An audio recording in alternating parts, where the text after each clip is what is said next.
My name is Gail Siebel, and I'm a postdoctoral fellow in the laboratory of Dr. Veronica Alvarez at the National Institute on Alcohol Abuse and Alcoholism.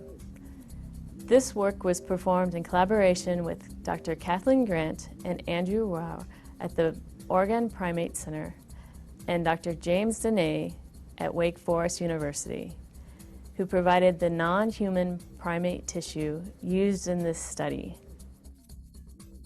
The overall goal of this procedure is to introduce fluorescent dyes into neurons and label brain sections from different species, such as rodents and primates, of any age for the purpose of studying the morphology of dendrites and dendritic spines. This is accomplished by first coating tungsten beads with a lipophilic dye such as dye-eye. The second step of the procedure is to line tubing with dye-eye coated beads and cut it into small pieces which serve as bullets for the Helios gene gun system. The third step of the procedure is to shoot dye-eye coated beads into brain slices using the gene gun. The final step of the procedure is optional, as DiOLISTIcs can be combined with immunostaining to simultaneously localize other markers.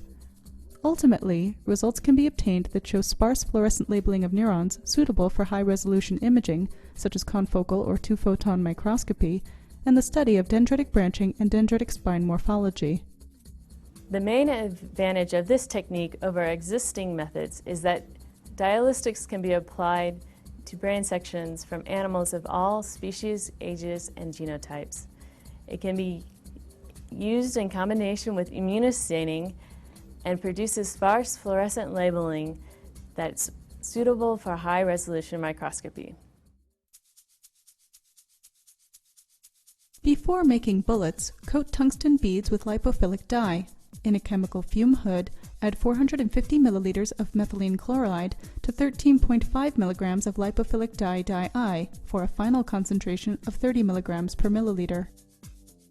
Take one pre-aliquoted tube containing 300 milligrams of tungsten beads and add 300 microliters of methylene chloride. Pipette vigorously to resuspend the beads and make a homogeneous solution. Only 100 milligrams of tungsten beads are used per bullet set. Pipetting up and down to keep the beads resuspended, add 100 milliliters of the beads and the dissolved dye-eye onto a glass slide and mix them together thoroughly with the pipette tip.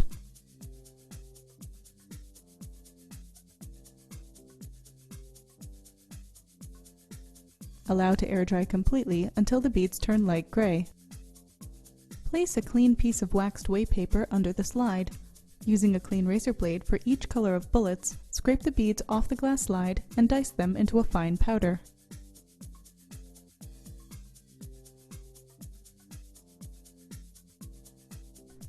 Scrape coated beads onto whey paper and funnel them into a 15 milliliter conical tube. Add 3 milliliters of water and sonicate in the water bath for 10 to 30 minutes at room temperature to thoroughly disrupt any clumps.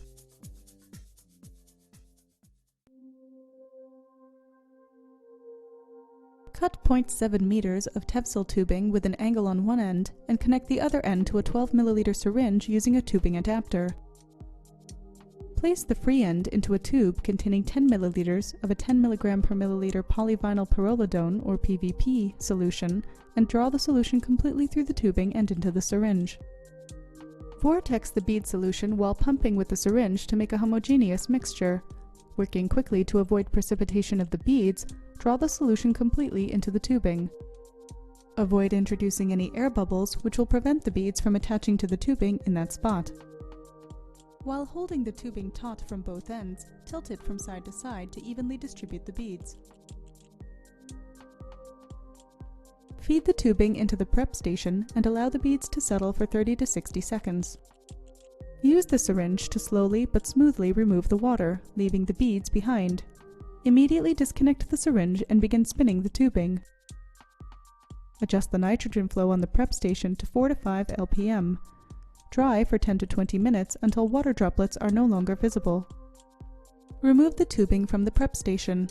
Cut bullets into 13 mm lengths with the tubing cutter. Observed end on, good bullets will have a faint gray haze uniformly coating the interior. Place the bullets in foil-wrapped scintillation vials containing a drying agent such as anhydrous calcium sulfate. Store at room temperature until ready to shoot.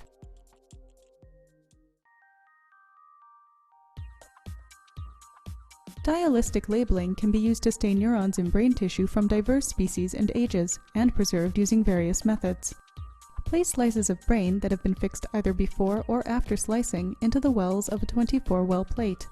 Wash the slices in 1x PBS 3 times for 5 to 10 minutes per wash. Pipette off the PBS. Use a paintbrush to center the slice in the well. Place a piece of 3.0 micrometer filter between the 2 metal diffusion screens at the end of the gene gun's barrel liner. Hold the gene gun so that the end of the barrel liner is 1.5 centimeters away from the sample. Shoot the beads into the slice with 120 to 180 psi helium gas pressure. Rinse the slices quickly 3 times with 1x PBS to remove extra dye. Make sure to keep the shot surface of the slice facing up during all liquid handling steps. Store the slices in PBS for 3 to 6 hours to allow the dye eye to spread along the dendrites. Cover with foil as dye eye is light sensitive. The slices can be mounted at this stage or subjected to further staining with antibodies as detailed in the next section. To proceed with staining, add 300 to 500 microliters of permeabilization solution containing 0.01% Triton X100 in 1x PBS to each slice. Incubate at room temperature for exactly 15 minutes. Remove the permeabilization solution from the wells. Block the slices in solution containing 10% goat serum and 0.01% Triton X100 in 1x PBS. Incubate at room temperature for 30 minutes. Add 300 to 500 microliters of primary antibody diluted in blocking solution to each well. Incubate at room temperature for 1 to 2 hours or overnight, depending on the antibody.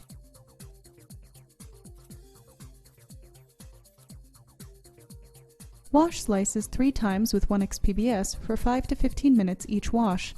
Remove the solution from the well.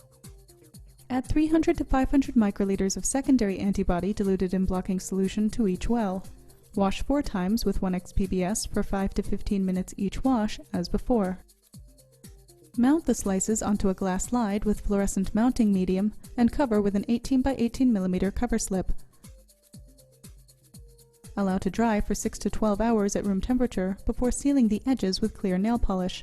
Store in the dark or covered at 4 degrees Celsius.